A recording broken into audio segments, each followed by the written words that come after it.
ഊരിപ്പിടിച്ച കത്തിയും ഉയർത്തിപ്പിടിച്ച വടിവാളുകളുടെയും നടുക്കുകൂടെ തന്നെ ഞാൻ നടന്നുപോയി. എനിക്കൊരു കഴിഞ്ഞ കാലമുണ്ട്, ഒരിക്കലും മറക്കാൻ കഴിയാത്തൊരു കാലം.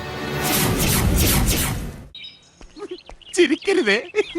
പിണറായിക്ക് നേരെ കറുത്ത അടിവസ്ത്രം ഉയർത്തിക്കാട്ടി മറിയക്കുട്ടിയുടെ പ്രതിഷേധം. മുറിവേറ്റ സിംഹത്തിന്റെ ശ്വാസം ഗർജനത്തെക്കാൾ ഭയങ്കരമായിരുന്നു.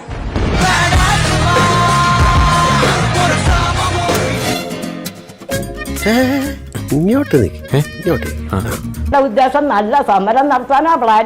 ഈ വഴിയിലെ പിണറായി ഞങ്ങൾ വിടാൻ തീരുമാനിച്ചിട്ടില്ല. അങ്ങനെയൊന്നും പറയല്ലേ അമ്മച്ചി. ഇനി രാവണന്റെ വരവാണ്.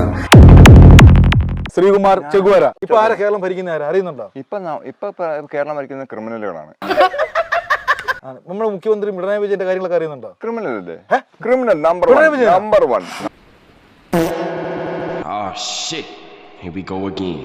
Criminal number 1. കേരളം ഇതുപോലൊരു വൃത്തികെട്ടവനെ നന്നാക്കിയെടുത്തതിന്റെ പാരമ്പര്യമുണ്ടോ എന്ന് ഞാൻ ചോദിക്കുകയാണ്. ശുദ്ധ തെമ്മാടി, കണ്ണിൽ ചോരയില്ലാത്ത തെണ്ടി, എന്ത് തോന്നിവാസവും കാണിക്കാൻ മടിയില്ലാത്ത ഒരു അലവലാതി. നിങ്ങൾ ക്യൂബയുടെ ആൾക്കാരാ, പിന്നെ ഈ ചെഗുവേരയുടെ ആൾക്കാരെ. അതുകൊണ്ടാണ് ധൈര്യത്തോടു കൂടി നേരിടുന്നത്.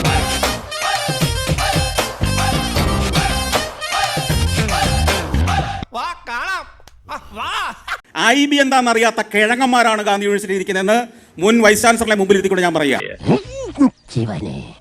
ഇവന്മാരല്ലേ നിങ്ങളെ നല്ല ഗതിയിൽ എത്തിക്കാൻ പോകുന്നത്?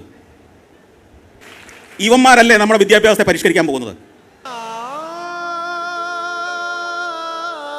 കുറച്ച് സമയത്തിന് ശേഷം ശിവണ്ണനെ സ്ട്രക്ചറിൽ അടുത്ത ഗ്രൗണ്ടിലേക്ക് കൊണ്ടുപോയി.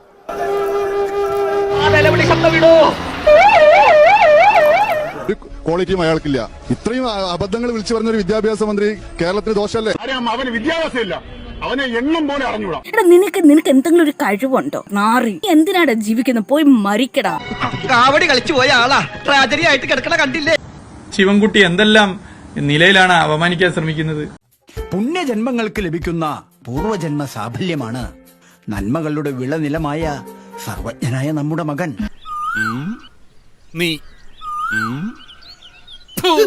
ഈ തടിക്കഷ്ണം സാർ കടിച്ചു പിടിച്ചു. ഹൈ പവർ വെക്കാൻ പോവാണ്. എല്ലാവരും ഒന്ന് കൈയടിച്ചേ. റിയാസിന്റെ മുൻ ഭാര്യയുടെ പരാതിയാണ് ഇപ്പോൾ വീണ്ടും ചർച്ചയാകുന്നത്. കൂടാതെ സമീഹയുടെ സ്വർണം മുഴുവൻ റിയാസ് കൈക്കലാക്കുകയും ചെയ്തിരുന്നു. 50 രൂപ നൽകിയാൽ പാളയത്ത് പെണ്ണുങ്ങളെ കിട്ടുമെന്ന് വരെ ആക്ഷേപിച്ചെന്നും പറയുന്നുണ്ട്.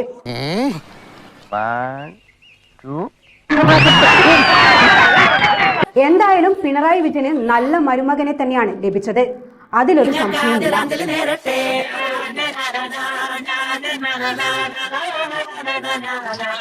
മിസ്റ്റർ ദിഗംബരൻ,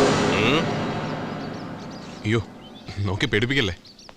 അതെ മിസ്റ്റർ ദിഗംബരൻ, തുറന്നു പറയുകയാണെങ്കിൽ നാട്ടുകാർക്കെല്ലാം നിങ്ങളെപ്പറ്റി വളരെ മോശം അഭിപ്രായമാണ്. അതിനെനിക്ക് നിങ്ങളോട് സഹതാപമുണ്ട്. പക്ഷേ ഇനിയെങ്കിലും എല്ലാവരെയും കൊണ്ട് അതും ഇതും പറയിക്കാതെ ഒരു നല്ല രീതിക്ക് ജീവിച്ചൂടെ? ഐ മീൻ ഒരു പൂജയൊക്കെ ചെയ്ത് എല്ലാവർക്കും ഒരു സഹായമായിട്ട്. ഇനിയും കേൾക്കാനുള്ള മുസ്ലിം പോർ ഇദ്ദേഹത്തിനില്ല. അയ്യോ.